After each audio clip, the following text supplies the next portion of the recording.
Alright, so today is one that definitely a lot of people are looking forward to after your general GPP phase, general preparatory phase. In phase 1, where it's mostly kind of tedious exercises, a lot of one leg stuff, a lot of stuff with very light weight and higher reps. Today we're back with part 2, the orange phase. The exercises are harder, you can use a good bit heavier weight, and it's challenging in a very different way to the first program. So with that being said, I'm going to talk you through each exercise, how to do it, what it's for, and why it's important.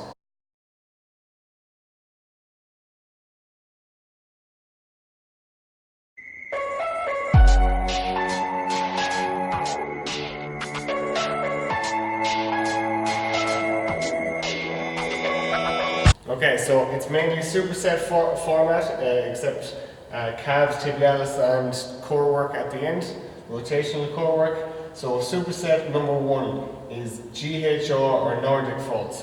So with the GHR or the Nordic falls, you're training your hamstrings while your knee is in a bent position. Okay, so that's the crucial part, gets the bicep femoris a lot more as opposed to something like a good morning or an RDL.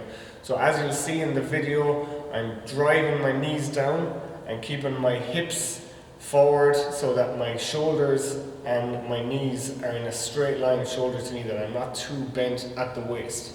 Driving backwards, you can feel see my hamstrings really contract hard at the top, and that's your hamstring exercise. Of course, I also love the lion leg curl for the bicep femoris, but GHR really is the gold standard. If you can get really good at GHR and Nordic falls, you can say goodbye to an awful lot of hamstring injuries, or at least the percentage of them. If proper exercise execution on the GHR, and your hamstrings will just grow and feel so much better and stronger, and that will translate to better sports performance on the pitch.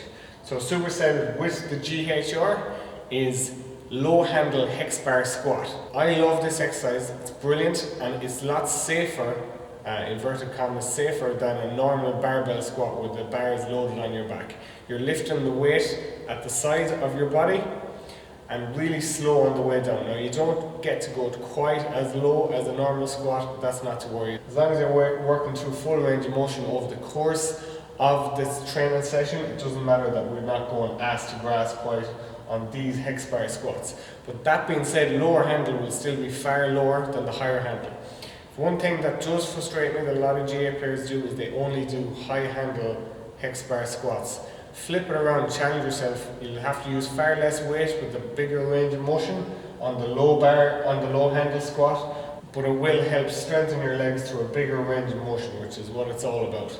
This one, if your ankle flexibility, I'm lucky I've been born with brilliant ankle flexibility, but if you struggle to dorsiflex your ankles and you have struggled with that calf ankle flexibility, you can just raise your heels on a wedge or on a couple of plates. Okay, so next superset on the program is good mornings and Bulgarian split squat.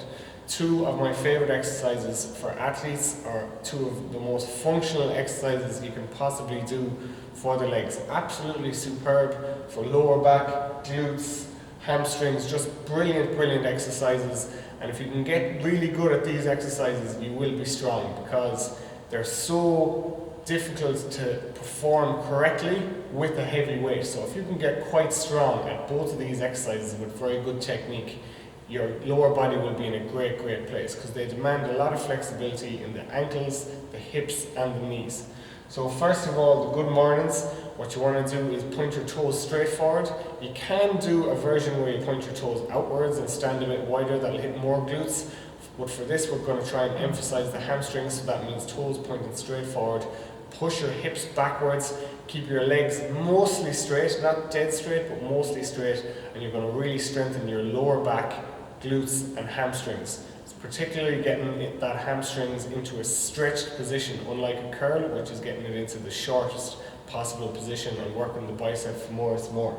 Also, with good mornings, as opposed to barbell squats, I like to rest the barbell lower on my back and more push it into my back, rather than in a squat where I'm pulling it down onto my traps. I want to pull it in against my traps, slightly wider, and that way the bar won't move as much, because people doing good mornings for the first time can often have the bar sliding up and down their back, which isn't ideal. So if you have it placed a bit lower and into your back, like a low bar back squat, you're going to feel far better and far more secure holding the weight on your back. I'm doing 50 kg there. If you could get to 60, 70 kg for 10 reps, that would be awesome. But start off with light, start off with just the barbell, 30 kg, 40 kg for 10 reps. Really focus on the technique and getting that stretch in. Supersetted with that is the Bulgarian split squat, super single leg exercise. The Bulgarian split squat, as opposed to a normal 2-leg on the ground split squat or front foot elevated split squat, the difference is it's got more glute activation. So single leg exercises always obviously a great idea if you're doing sports. Doesn't mean they're the only ones type of exercise you should do, but definitely they should take up a good percentage of your program. Drive through the heels. Don't be afraid to go heavy on these. Something that does frustrate me is when people are doing single leg work, they think, oh, it's okay to just fanny around with 5 kg dumbbells. Go heavy. I think something to build up to would be 20 kg each hand for 10 reps. Definitely that's achievable for most people if I just even say that out loud and put that in front of you. As opposed to what a lot of people do and they just admit defeat with a single leg exercise and say, well, I'm only going to be able to do max 10 kg each hand on that. Definitely not the case. Go hard, get strong.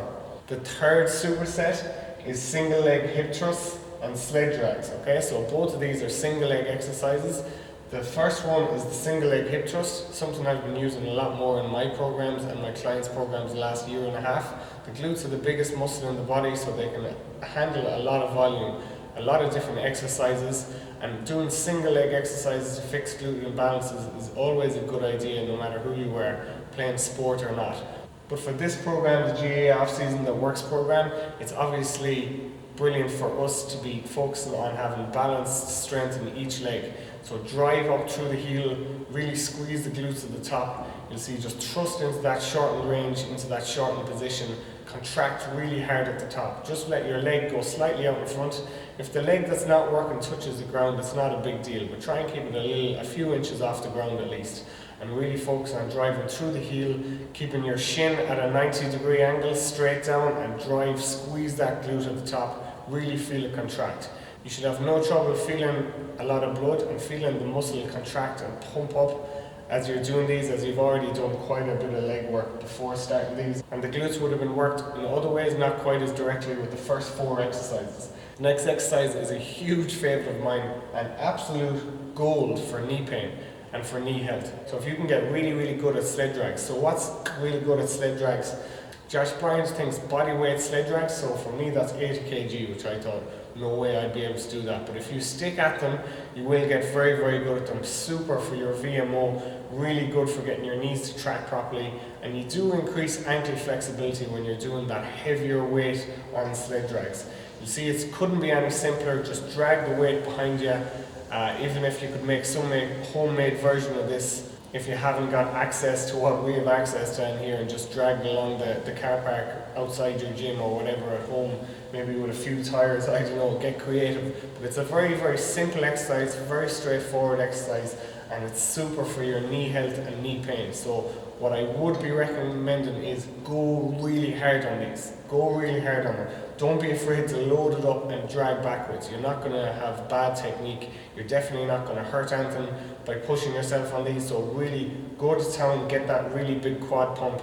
And finally, the last triset is calves, tibialis and peel-off press. I'll admit that I haven't done damn all of 2 of these exercises. The peel-off press, me and Keen, Dave, we don't do much core work, very, very little. But as it is a GAA Off-Season That Works program, the peel-off press, from what I've read and from what I've seen from coaches I respect, is a very good exercise for rotational core strength. And rotational core strength is definitely something that's important in sports. So we'll start with the peel-off press, just straight out, straight back. As I said, I haven't done huge amounts of these, so I'm definitely no expert. I'll be the first to admit. This is how I've seen them done properly from people who are very experienced and a lot stronger than me. Hold the body really steady. You could do it with a band if you haven't got a pulley station like we have, and don't let the abs rotate. Really good for the obliques and, like I said, the rotational core strength. And with the calves, the calf exercise that I want you to do is a seated calf raise. So when you get down to the bottom, hold the stretch for 2 seconds, slowly press up to the top for 1 second, and then hold at the top for 1 second. really slow. You want to do 15 to 20 reps when the knee is in the bent position doing calf raises. It's a super position to work hard if you want to improve your flexibility in squats, and split squats is the seated calf raise. Get down to the bottom, stretch, hold that stretch at the bottom, and after the end of every set, hold the stretch position for 10 seconds before taking your break and moving on to tibialis raises. So in that calf raise exercise, just pay particular attention to the tempo. The tempo is really important in seated calf raises and calf raises in general, because the range of motion is so short. So if you just bounce up and down on an exercise that's higher range of motion, you might get something out of it, but with something as short a range of motion as this, especially when you put the thickest tendon in the body, the Achilles tendon, into the mix, if you're just bouncing up and down, you're literally getting nothing out of calf raising. And remember, very, very few people do get anything out of calf raises because they don't execute them properly with enough intent. So really pay close attention to the tempo in the video and work hard on squeezing at the top, stretching at the bottom. Finally, the last raise is a tibialis raise. Well, I've done tons of tibialis raises where I'm leaning with my back against the wall, 2 legs at a time. I've done very little like this. I've actually got this exercise from an account called Knees Over Toes Guy and Flexible, which I've been following for the last couple of years, and they do super stuff on athlete preparation. So what you do is you tie the dumbbell tight around your foot, and then you dorsiflex, big stretch, 1 leg at a time, weight hanging over the edge of the weight bench, flex hard at the top, and then push away as hard as you can when you straighten the toe away from you. So like a ballerina, you want to go really high up at the top, and then really push your toe hard as you can away from you at the bottom. Again, like the calf raise, really short range of motion. If you suffer from shin splints, this is an excellent exercise, but really short range of motion, so the tempo and really focusing on the stretch and then on the contraction is going to make a huge difference. Allow yourself to be poor at this exercise. You've never done it before, so you will get that little bit of pain, but it's going to pay dividends. Ankle flexibility and calf and tibialis strength has shown to be a huge factor in injuries higher up in your knees, hamstrings and hips. So it's super important that we work hard in the ankles and calves. It's only a small 5 to 10 minute section of your weight training program, but pay it attention. And if you want to be using all the power in the strength exercises that we've done earlier in the program, you want to be using that explosive power injury free, then make sure you pay attention to calf health and do those exercises properly. Okay, so finally, to finish the video, that's part 2. Go harder at part 2 than you did at part 1, okay? Now it'll be easier because they're harder exercises. So you'll be able to push, the reps are that bit lower, push hard, don't be afraid to add weight incrementally every session or every couple of sessions. Add 2.5, just a biscuit, or 2.5 to each side of the bar, or add a little bit to the dumbbells all the time. Don't be afraid to really push hard. Remember, no matter how good the program is, no matter how great your exercise selection is, there's people who've got really strong on basic programs, far more basic than this, because they worked hard. So don't be that person with a good program who's not working hard and thinks the smart exercise program or exercise selection is going to do it for them. Exercise selection is great, but it's all about executing and then pushing really hard, especially with leg training. If you're really pushing your leg training really hard, you'll be one of very few people. Most people are way off the mark with their leg training intensity. They have so much more left in the tank that they give on the upper body days, but don't give on the lower body days. Don't be like that. So as usual, thanks for watching. This program is definitely a step up from the last one.